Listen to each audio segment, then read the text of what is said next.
Lennox, we've just watched the press conference and it was amazingly respectful and it just got a bit heated at the end. Did you expect that? Not really. I didn't really see no heat or anything like that. Everybody was saying that John Fury was trying to start a fight. I didn't see that either. He was basically just in a position, just in case it went off, he's in a good position. But as far as how the two boxers felt with each other, it felt good. They know each other. Like you said, they slept in the same room and, What I said, Lennox, you're being polite. What I said was they used to sleep together. It came out wrong. Yes. Thanks for being polite. Yes. But when they step in the ring, it's all business. It's all business. They know it. They've been in this position before. Dylan Whyte looks very serious. He's dressed in black, so he's coming in with that serious mood.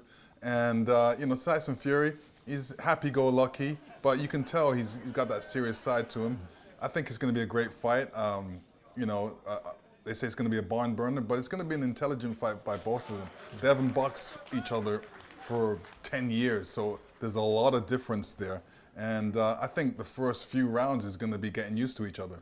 And they've got smart men in their corners, guys that are fairly low-key. Sugar Hill, who you know, and called Harold Knight, who you know particularly well. And they're smart men, aren't they? They're not going to send two guys out on basically a kamikaze mission. No, I mean, both guys have a bag of tricks. And I would say, Tyson Fury has a lot more tricks than Dylan Whyte does.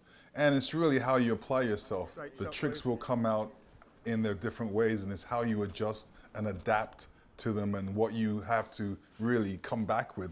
So like I said, who's been in more championship fights? I would say, Sugar. Sugar as a trainer has been in more championship fights, knows what Tyson Fury is like. He's working off of what Tyson Fury does. Tyson Fury does many different things. He's a boxer, mover, puncher. He punches on the outside, inside. He boxes southpaw, orthodox. So he's got a lot of different tricks that he can come out with. And, Dylan Whyte, whether he can adjust to them or not, but he knows he's going to have to adjust. Like he said, whatever he comes out with. What I think is going to be difficult is thinking while you're doing this. This is why you need a good corner to tell you, hey, he's doing this. This is what you got to do. And be able to switch when the other opponent switches. So that 50-odd seconds when you actually sit down, that's make or break in hard fights, in tight fights, in close fights. Because that man talking to you, he's the difference. Yeah, he can see a lot more than you can see in the ring. I'm talking about your trainer. So when you go back to the corner, he's going to give you a piece of advice that you need to think about. And you've only got a minute to do it. So that's what you have to do.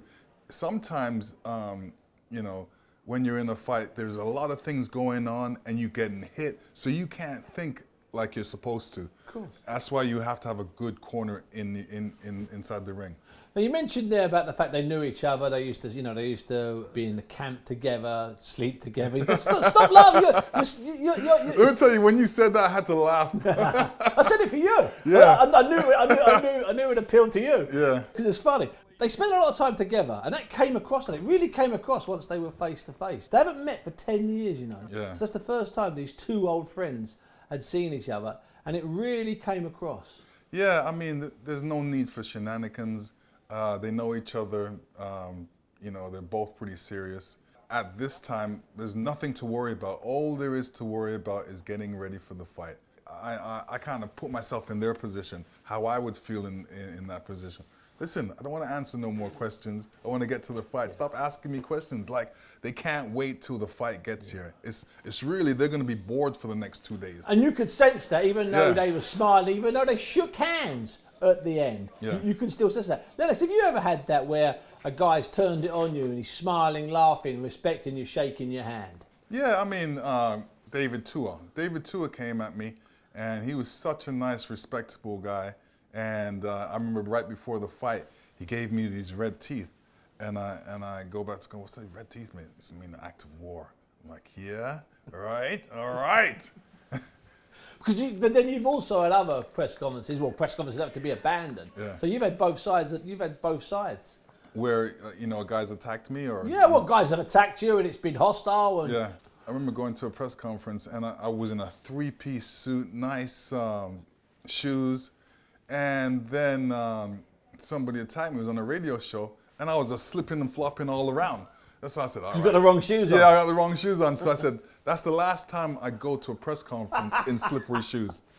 So you always go prepared. Yes, it's either Doc Martens or Kodiaks. Yeah.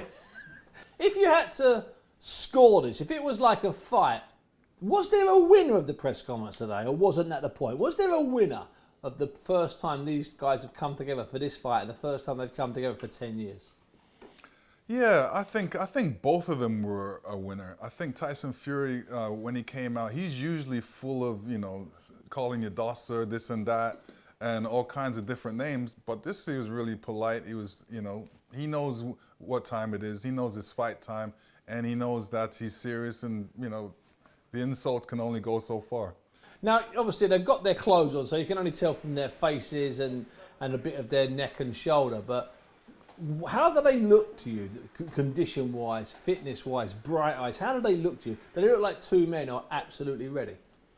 Let me tell you, Whyte looks in good shape. He looks strong. He's got that V look when he walks. So you can tell he's been preparing very hard for this fight.